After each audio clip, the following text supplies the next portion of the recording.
Bon, maintenant que le moteur il démarre, je vais en profiter pour faire la vidange. Donc j'ai mis dedans le reste du Mecarun que j'avais utilisé pour justement le Renault 5. Donc il n'y a pas le bon pourcentage dedans, mais il y en a dedans. Donc j'en profite pour faire en même temps la vidange, en espérant que ça puisse décoller un peu de boue. Voilà. Ce que j'ai pas dit aussi dans l'autre vidéo, quand vous avez vu que j'avais fait marche avant, marche arrière, le disque d'embrayage était collé tout simplement au volant moteur. Parce que dès que je passais la première, en gros, même en étant embrayé, ça avançait. Deuxième, troisième, pareil pour la marche arrière. Donc du coup j'ai insisté, j'ai mis la marche arrière et ça a claqué. Et là le disque est décollé. Sinon il aurait fallu que je retire la boîte pour pouvoir le décoller. Donc du coup là je vais laisser chauffer. Oui, je vous le disais, merde, c'est bizarre, il me prend 5 litres ou 5 minutes. Oui, c'est tout à fait normal. Sur la pompe en fait il y a un retour de carburant qui repart dans le réservoir. Je suis aperçu que le réservoir est remonté en carburant. Donc en gros j'ai du carburant propre qui est reparti dans le réservoir, là où il y a de la merde. Donc je peux même plus dire de récupérer l'essence qu'il y a dans la moto, parce que c'est déjà l'essence de la moto que j'ai déjà utilisée. Là la moto, il n'y a plus de carburant dedans. Voilà. Donc je vais le faire démarrer, je vais le laisser chauffer et puis je vais en profiter, je vais contrôler, voir si l'alternateur recharge bien.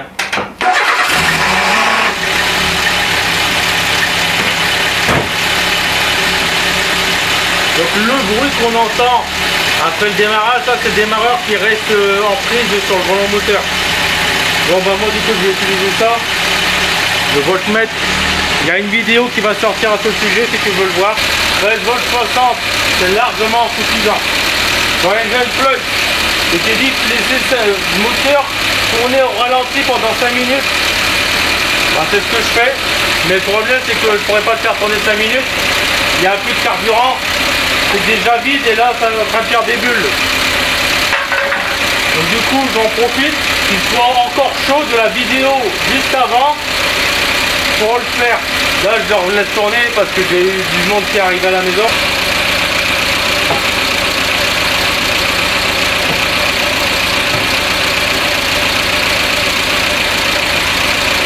Du coup sur celle-ci, bah voilà, là j'ai plus de carburant.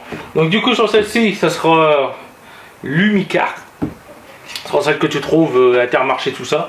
C'est ce que j'ai là actuellement, j'ai pas d'autre.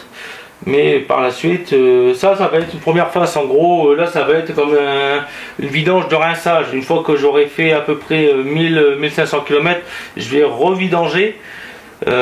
Pour dire au moins que la boue, tout ça, tout le carter soit barré. Et là je vais remettre vraiment une vraie huile. Parce que si c'est pour rouler tous les jours avec, autant que je mets une bonne huile pour éviter l'encrassement.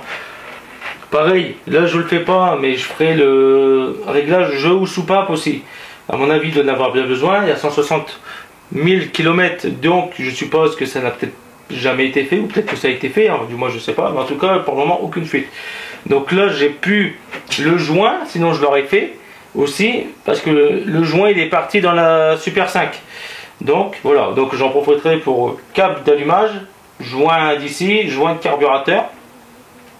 Et pour le moment on devrait être bon. Les joints de culasse j'en ai deux à côté, c'était les joints de culasse que je conservais pour réparer le moteur du T800 et du Rapide, que à mon avis ces moteurs là vont juste me servir de pièces. Donc il n'y aura peut-être pas de suite sur le moteur du T800, le redémarrage tout ça de ces moteurs là vont me servir de pièces détachées. Ah ouais, il faut que je la monte en fait pour la mettre sur les rampes. Bon, il doit encore avoir assez de jus. Allez, je la mets sur les rampes, je démonte le protège sous-moteur et puis j'attaque sa petite vidange. Bon, cette fois-ci je me fais pas avoir comme le Super 5. J'ai d'abord commencé par dévisser le filtre d'huile qui est là. Il était pas si vieux que ça. Ah oui, alors pour la petite histoire, quand j'ai acheté la voiture, je sais pas si je l'ai dit, quand j'ai acheté la voiture, le contrôle technique qui est là a expiré en 2013. Il a passé en 2011, du coup le contrôle technique. Mais le contrôle technique, quand il a passé en 2011, il a servi que un mois et après le véhicule a été mis à l'arrêt. Ce qu'ils m'ont dit les acheteurs, en fait, je suis encore une fois le troisième propriétaire d'un véhicule. Je suis du coup la troisième main. Ils ont acheté le véhicule à une personne qui vendait le véhicule de son mari. En gros, la femme vendait le véhicule de son mari. Parce que monsieur avait l'Alzheimer et monsieur prenait la voiture et se sauvait avec. Et après, bah, il savait plus rentrer parce qu'il savait plus où ce qu'il vivait. Terrible maladie, j'espère que on retrouvera un remède pour ça. Suite à ça, du coup, la dame elle a vendu la voiture, elle l'a vendue aux personnes à qui je l'ai acheté. Et la voiture, ils l'ont achetée uniquement pour voiture de dépannage. Chez eux, ils avaient à peu près 6 voitures. Des Volvo, ils tractent beaucoup de caravanes et c'est des Volvo à 6 cylindres. Celle-là, en gros, ça leur faisait pas peur. Hein. C'est une voiture qu'ils ont achetée juste de dépannage quand ils devaient, réparer les autres voitures. Hein. Mais sur les 6 Volvo, ils en ont qu'une qui tourne et c'est une voiture moderne maintenant. C'est un peu du style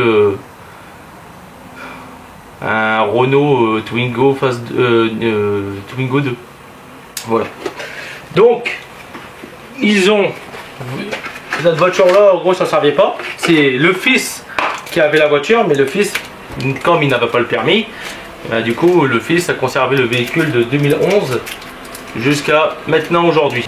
Comme il voulait récupérer un peu d'argent parce qu'il avait besoin de sous, et aussi sa cour parce que sa cour à lui était pleine de remorques et d'autres choses, parce que c'est une petite cour, donc du coup il a décidé de vendre la voiture. La voiture étant au nom de la dame, de sa mère, elle lui a dit tu fais ce que tu en veux, je te la donne, tu en fais ce que tu en veux. Donc il l'a vendue et la voiture maintenant est à moi. Alors,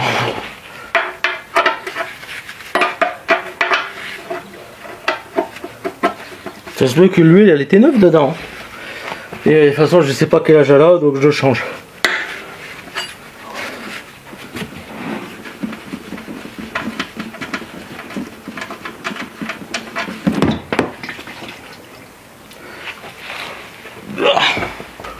Bon, l'huile elle est noire, mais ça va encore, elle n'est pas noire charbon. Voilà. Donc si on commence à avoir de la mayonnaise, ça veut dire qu'il y avait de l'eau dans le bloc. Ah, déjà fini? Pas possible. Déjà? Attends, je vous parle le bouchon.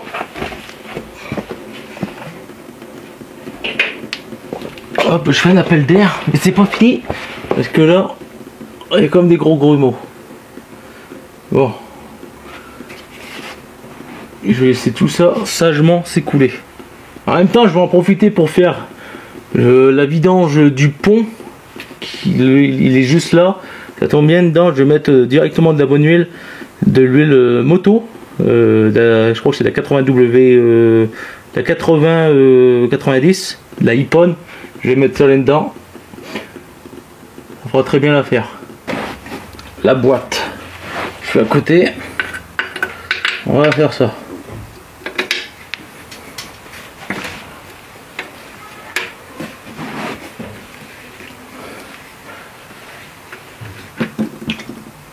Ouais, ça va, elle était encore claire.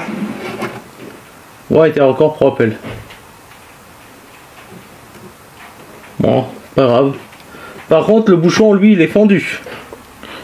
Il est pété, le bouchon.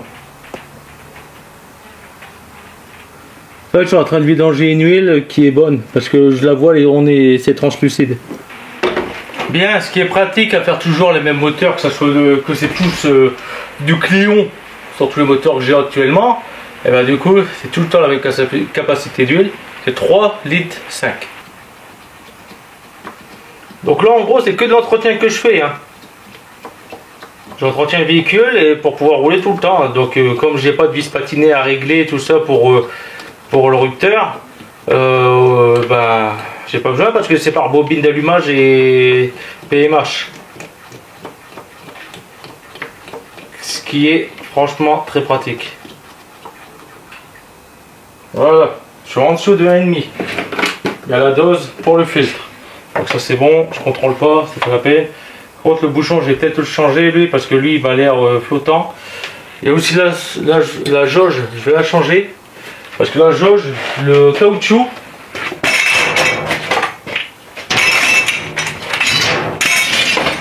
là aussi il faut que je pense à ranger. le caoutchouc de la jauge à huile, il fait pas vraiment bouchon. En gros, s'il y a de la vapeur, bah ça va partir par là. Ça peut être très emmerdant. Bon bah je voulais prendre celle du rapide aussi, mais c'est pareil. Voilà, donc la gearbox. La gearbox à faire maintenant pour pas avoir de problème de boîte. Alors, j'ai ouvert le bouchon, c'est un tout petit trou. Là, j'aurais préféré avoir un autre truc parce que là, pour remplir dans ça, ça va être beaucoup trop long. Surtout de l'huile de boîte, c'est beaucoup trop, beaucoup trop épais. Ça va jamais couler. Bon bah je remplis. Je vais essayer de remplir la boîte avec ça. Alors, je vais regarder c'est combien de capacité d'huile. Celui du fourgon c'était un litre et demi. J'ai que 1 litre de ça. Donc il y aura 1 litre de ça et un mélange de l'autre.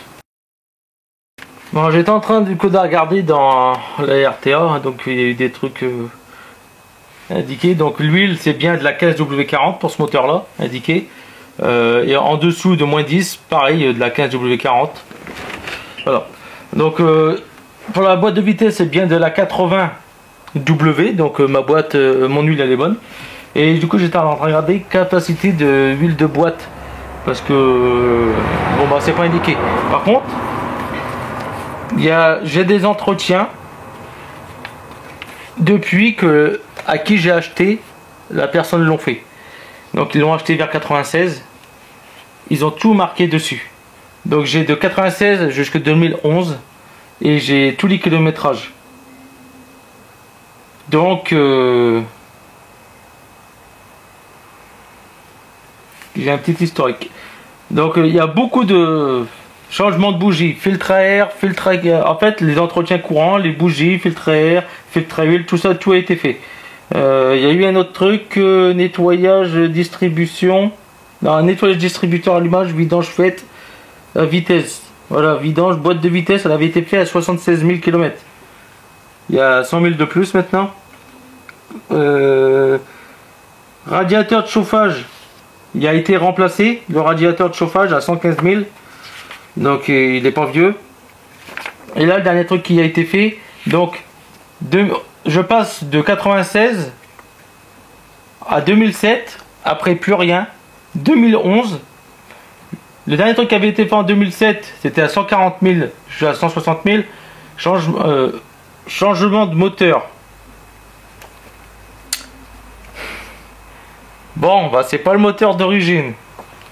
Changement de moteur, occasion. Il y avait 159 000 km. Ok. Donc en gros, il faut que je rajoute. Faut que je rajoute 19 000 km en plus pour que j'ai le moteur. Donc c'est pas le moteur d'origine. Vidange et changement de filtre à huile, remplacement, mettre cylindre de frein et purge. Et après 2007 je passe à 2011, là il n'y avait plus rien. 2011 157 000 km. Vidange moteur, changer le filtre à huile, changer le filtre à air. J'ai vu que le filtre à air il était pas vieux, vous l'avez vu aussi. Et c'est pour ça que je vous ai dit l'huile elle a l'air d'être assez propre. Bah vidange moteur, voilà. Donc ce n'est pas le moteur d'origine, mais le moteur d'origine je sais où il est. Il est chez la personne à qui je l'ai acheté. Parce que il m'avait dit j'ai un moteur mais il est pour pièces. Donc je me suis dit moi ils ont acheté un moteur, ils l'ont acheté pour réparer lui qui était dedans. Ben en fait non, en fait ils ont changé le moteur et l'autre, du coup le moteur d'origine est pour pièces. Et le moteur d'origine c'était aussi c'est bien un C2J. Et je ne l'ai pas pris parce que il manquait un cylindre avec la bielle, le piston, le carter. Il était complètement ouvert et il manquait la culasse. Je ne l'ai pas pris parce que le truc il traînait dans la terre. Il traînait dans la terre, en gros c'était un bout de métal quoi. Mais en réfléchissant, je me dis mais pourquoi je ne l'ai pas pris? J'ai un C1J qui est pété. J'aurais pu prendre les internes parce que je les ai. Et j'aurais pu les remettre dans le bloc. En gros j'aurais pu refaire le bloc d'origine de ce moteur. Bon, enfin, c'est pas grave. Donc du coup, là, je suis toujours en train de regarder pour la capacité d'huile. Et ça, joint collecteur. Donc le joint collecteur a été changé par Renault. Ah, à l'époque, ça coûtait pas cher. Ah non, en fait, j'avais juste acheté le joint. Ok, donc il faisait la mécanique soi-même. Bon, bah, je regarde toujours où j'en suis pour ça. Je l'ai eu dans la voiture. J'en ai un aussi. C'est pas le même édition, mais j'en ai un. Voilà. Bon, bah, je cherche et puis je vous reprends. Bon, c'est le lendemain de la séquence où je cherchais à savoir la boîte combien de capacité d'huile elle prend. Donc elle prend 3 litres 4 et le remplissage se fait sur le devant de la boîte, donc côté radiateur, et le premier écrou que tu trouves, c'est par là que tu remplis la boîte. Du moins c'est par là où j'ai rempli la boîte. Donc je l'ai mis avec cette tuile là. Waouh, quelle transition. Voilà, donc c'est de la 80 W90. C'est préconisé de la 80, j'ai mis ça. Voilà, donc c'est Mike Kenzie.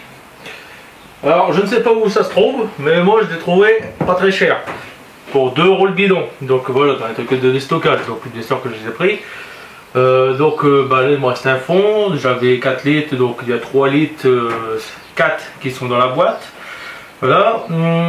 Autre truc aussi que j'ai découvert, bah, le moteur il bouge, donc j'ai un support moteur à racheter. Voilà. Donc pareil que le Super 5, même côté, support moteur arraché sur mon maladif. Donc là c'est dû parce que c'est vieux. Donc dans un premier temps je vais en prendre un d'occasion quand je vais aller à la casse, je vais en acheter un. Parce que neuf, ça coûte quand même près de 35 € en neuf. Voilà. J'en ai profité aussi pour faire démarrer le moteur. Donc j'ai été racheter un nouveau filtre à carburant, là il est tout neuf. C'est mis. J'ai été du coup aussi encore une fois derrière au niveau du réservoir. Alors là qu'il y a la jauge à température, la jauge carburant, je l'ai ouvert et dedans il y avait de la merde en fait qui bouchait parce que ici ça crachotait et après plus rien. Donc là maintenant normalement le problème devrait être réglé. Si tu veux je peux te le faire écouter. Maintenant problème réglé.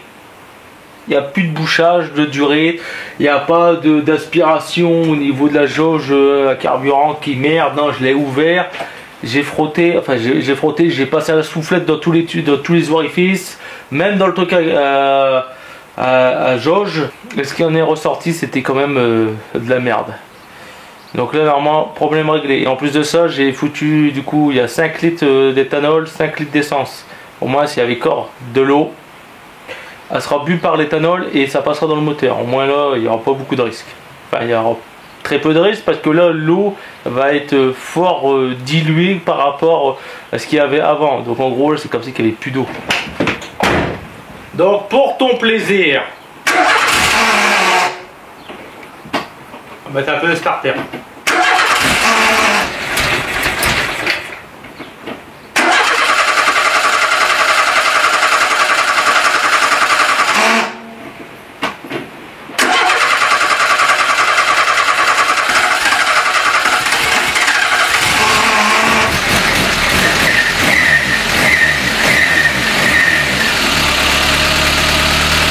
Démarre. Donc tu vois, il y a le coulement, je crois que c'est parce que la courroie est trop sec dès que tu accélères, ou alors il y a peut-être le roulement de l'alternateur qui doit être un peu grillé parce que tu vas voir que ça va fighter là-bas.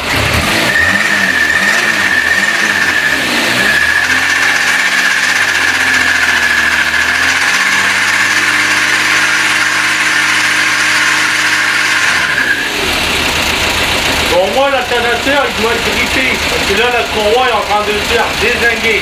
Là-bas il y a plein de bouts de courroie, la courroie est en train de fondre. Et pour ce qui en est de la jauge à carburant, je pense que je vais le changer parce que là ça me redit que j'ai plus d'essence. Ou alors c'est un mauvais contact. en plus de ça, du coup on est déjà bientôt sur la fin de la remise en route de la voiture. Depuis 2011, le véhicule n'avait pas fonctionné, du moins n'avait pas tourné de lui-même parce que il pensait que c'était la pompe à carburant, la membrane qui était percée.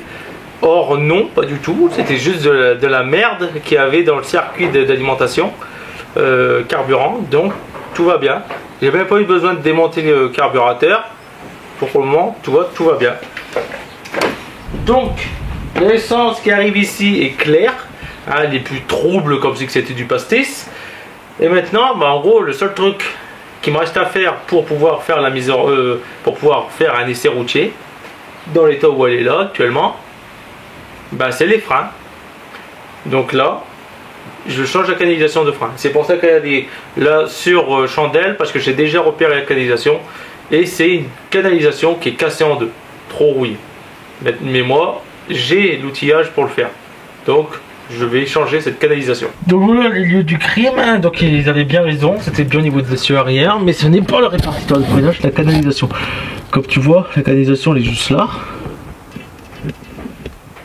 Et la canalisation est corrodée. Donc elle est corrodée ici, elle est pétée. Donc moi je vais changer cette partie là. Mais je vais aussi contrôler les autres. Parce que je vais envoyer de la pression dans la canalisation, voir si ça ne casse pas. Et après, plus qu'à faire essai routier. Hein. Je fais la purge et essai routier. Donc là, je vais la lever. De ce côté-là, je vais retirer la roue. Au moins, j'aurai un meilleur accès pour derrière. Si je démonte l'échappement, il est possible que j'arrive jamais à le remettre. Je vais commencer à rouiller. Mais bon, je vais faire une tentative. Quoique, je vais peut-être démonter ici, tiens.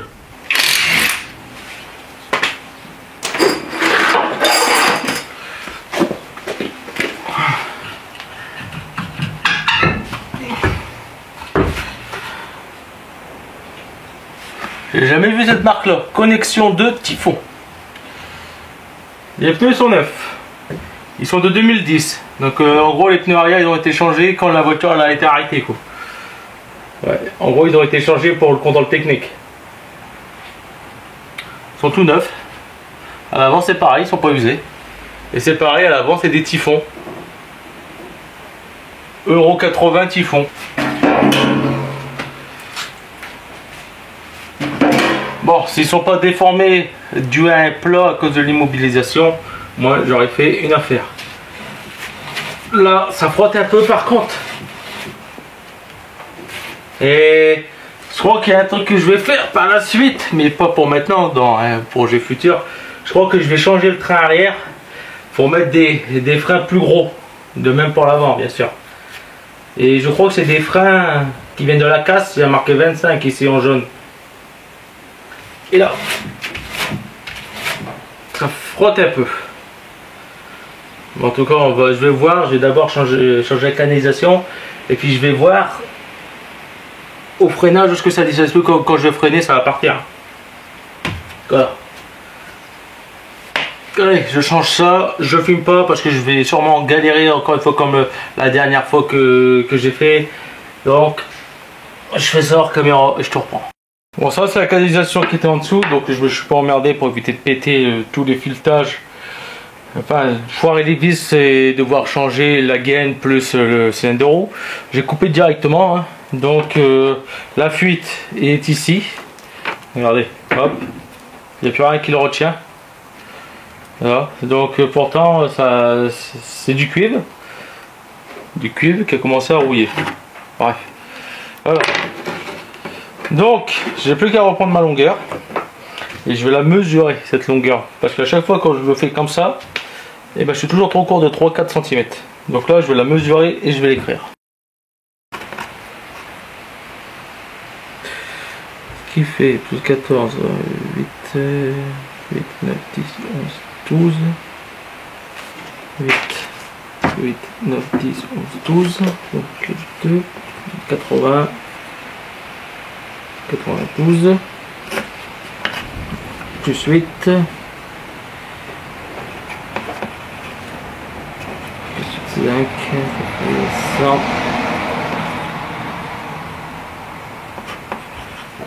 100 et demi. Bien. Alors, il me faut une longueur de 1,5 m. Voilà. c'est parti. Donc pour être bien sûr, j'ai et j'espère avoir encore la même longueur. Donc j'en sais rien du diamètre du tuyau. Moi je vais faire avec ce que j'ai. Donc il faut 1 mètre. Voilà, il faut tout ça.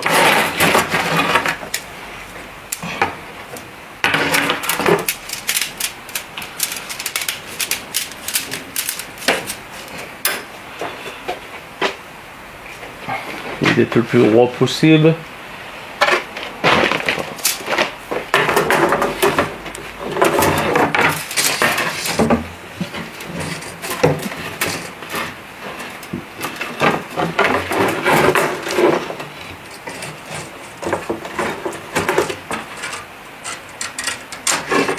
Ouais.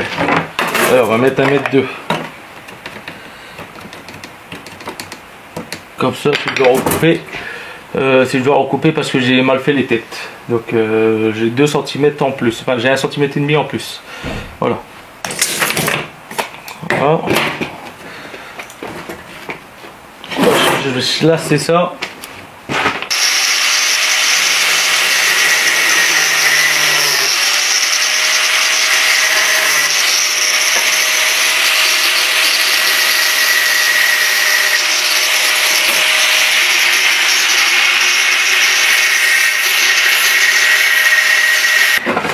J'ai pas de bazar à couper le tuyau, donc moi je fais comme ça et j'ai fait comme ça aussi sur les autres de toute façon. Donc là je sais pas encore, je sais pas combien de mètres il me reste encore. Donc là c'est toutes les têtes et tous les raccords. Donc j'espère juste que c'est les mêmes. Celui qui va dans la durite, il est là et c'est le même diamètre. Et celui-là qui va dans le cylindre des roues, c'est un diamètre plus haut. Donc il est un peu plat et il est arrondi. Là, si je veux rouler maintenant, il faut que je le remets. Donc c'est ce que je vais faire. Je vais le réutiliser, puis je vais biseauter les angles pour refaire des angles. Puis bah, ça devrait bien se passer.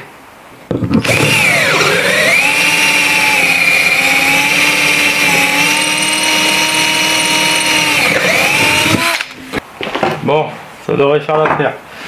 Voilà, donc ça j'ai plus besoin. Maintenant j'ai besoin de ça. Et des olives. Voilà, donc là on va enlever les gants, ce sera plus pratique. Donc faut pas que je me gourre de sens. Voilà, je peux quand même me gourer de sens, mais après je pourrais plus me gourer de sens. Il faut que j'aille sortir le certi le deuxième. Donc normalement c'est celui-ci. C'est pas celui-ci. Voilà, c'est du 3/16e. Donc, tuto. Donc faire une canalisation de frein, une fois que tu es arrivé à cette étape là, tu prends ce truc d'accessoire, voilà, ça tu peux le retirer, ça tu peux le mettre derrière. Donc on est à 3/16e, il y a ici un truc 3/16e, tu laisses bien dépasser la longueur du pointeau, voilà, tu le laisses dépasser, tu laisses dépasser ici. Pour avoir la bonne longueur, parce que si tu es trop à ras, il va pas avoir d'olive qui va se faire. Voilà, hop, il faut que tu es là. Alors déjà tu pré-contact pour pas que ça se barre. Tu recontrôles, là j'en ai trop. Tu mets ta durite dans cette gaine là, ça tu peux encore le mettre après. Tu peux en mettre un sur les deux. Une fois que tu as mis les deux, tu as fait les olives, tu pourras plus les remettre, à part couper. Tu prends ça, le pion, tu viens le foutre en butée juste à côté de la durite, comme ça, tu vois, tu as la longueur, tu serres pour pas que ça se barre. Voilà. Donc ce que tu laisses dépasser là, c'est ce que tu vas laisser dépasser de ceci. Ici, hop, tu le mets comme ça. Ça, c'est ce qui va venir t'écraser l'olive. Donc tu le mets.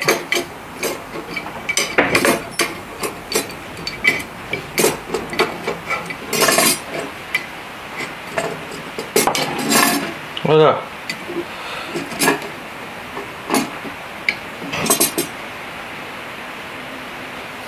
Voilà comment ça se passe.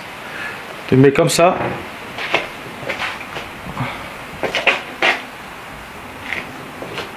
Tu mets comme ceci. Tu vois. Et après, tu serres. Jusqu'à ce que ça, le pion là, soit en contact, cette partie ronde, soit en contact avec le corps.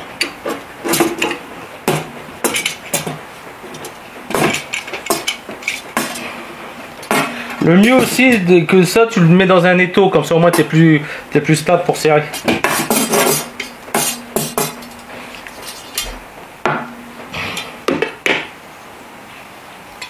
Des fois tu peux le foirer. Des fois.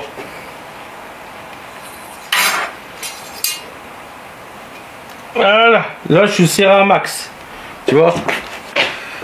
Serré comme ceci. Tu desserres. Tu vas faire ça.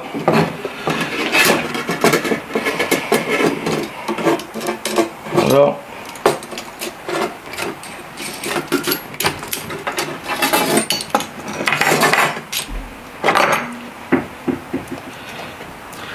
Donc après tu as cette tête là, donc là tu vois normalement là elle est foirée, mais c'est pas grave, enfin, moi je vais le laisser comme ça, parce que j'ai déjà fait sur le fourgon, et sur le fourgon ça a fonctionné, parce qu'une fois après que je vais venir le serrer, l'olive va prendre la place à l'intérieur, elle va prendre sa place, et logiquement j'ai pas de souci.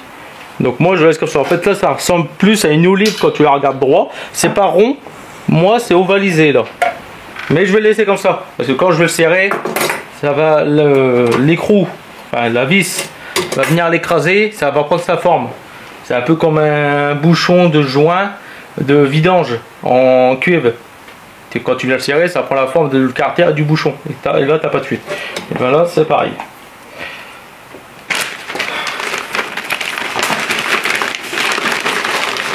Hop, autre tête.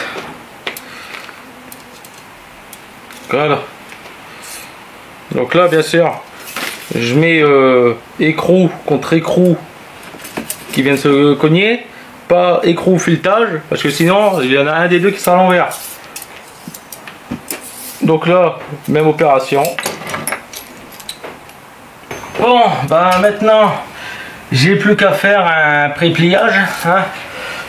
Donc il faut pas que je me perde de sens, parce que là j'ai deux sens. Voilà. Donc en même temps j'espère que ma canalisation est assez longue. Voilà. Bien. Bon. Déjà je sais que je peux le plier à 80 degrés. À peu près sur 2 cm. Voilà. 80, tu sais, 1000 et degrés. Ça, c'est à peu près bon. Là je le fais à l'œil.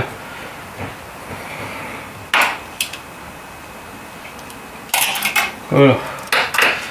Là je fais pour dire que je puisse le mettre.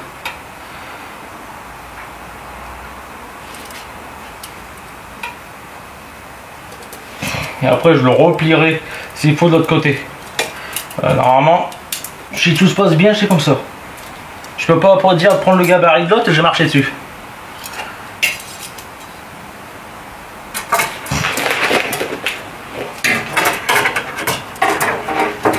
Voilà. Et moi je l'ai trop courbé. Partir d'ici que je dois courber.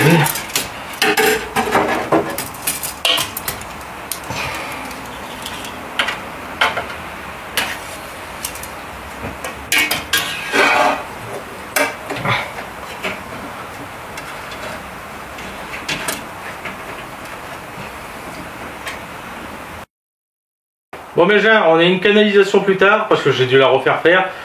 La première, eh ben, à force de jouer avec pour pouvoir bien la mettre, j'ai fini par faire un plat. Donc inutilisable, ça ne servait strictement à rien. La pression n'aurait pas été la bonne pour la roue de gauche. En plus de ça, je viens de m'apercevoir que je n'ai plus de liquide de frein. Donc du coup, bah, je vais attendre demain que les magasins ouvrent et je vais chercher du liquide de frein pour pouvoir faire la purge. Voilà. Donc là, ce que je vais commencer à faire avec le peu que j'avais dedans, c'est que je vais déjà injecter le produit dans le circuit de frein. mais ça n'ira pas plus loin parce que je ne pourrais pas le tester. J'ai pas du tout de liquide de frein, j'aurais même pas assez pour faire les 4 roues. Bien, bon, bah, j'ai pu réussir à faire toute la purge des freins, à part l'étrier avant gauche. J'ai la vis de purge qui a cassé dans l'étrier, donc je vais voir pour extraire cette vis.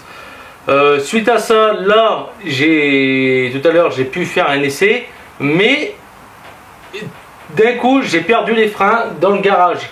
Canalisation qui s'est cassée, corrodée, donc j'ai refait une canalisation entière du maître cylindre jusqu'à la durite arrière.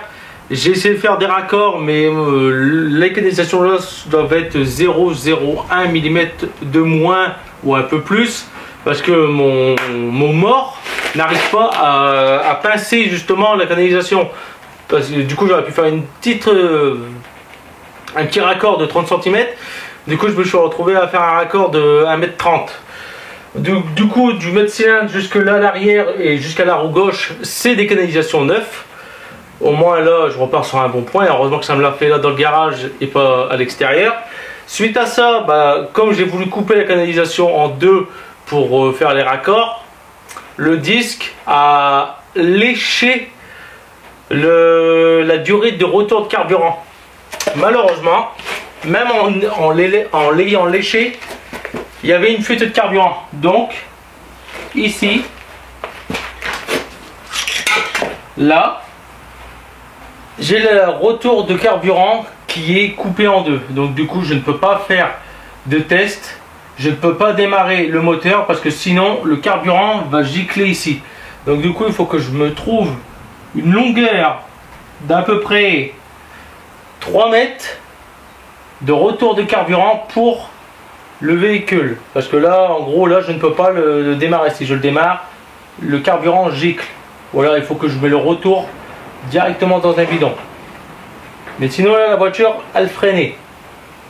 À part que là je n'ai pas pu faire la purge, mais il y avait la purge j'ai fait sur les deux roues arrière et avant droite. Et ça avait l'air de fonctionner. Bon, du coup dans le prochain épisode je change cette durite et on fait le test routier. J'aurais bien voulu faire le test routier là maintenant comme le véhicule était assuré, mais là je peux pas le faire démarrer. Donc du coup comme tu peux voir j'ai déjà remis le capot. Donc là tout est déjà remis. Il y a juste le support moteur là à changer maintenant et la canalisation. Et là je suis clean logiquement pour le contrôle technique. Ah ouais, il y a encore les amortisseurs que je dois faire aussi avant le CT parce que eux c'est sûr et certain, eux ils sont rincés.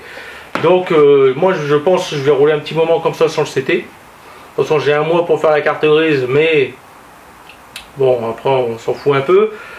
Contrôle technique, moi je sais que le véhicule il est fiable. Enfin, il va être fiable. Après, est-ce qu'il peut tomber en panne? Ça, c'est notre question. Il faut d'abord que je roule avec pour faire les tests. Après que tout le véhicule est enfin opérationnel, prêt à passer le CT, un lavage pour le respect du gars. Et puis après, le véhicule, c'est bon.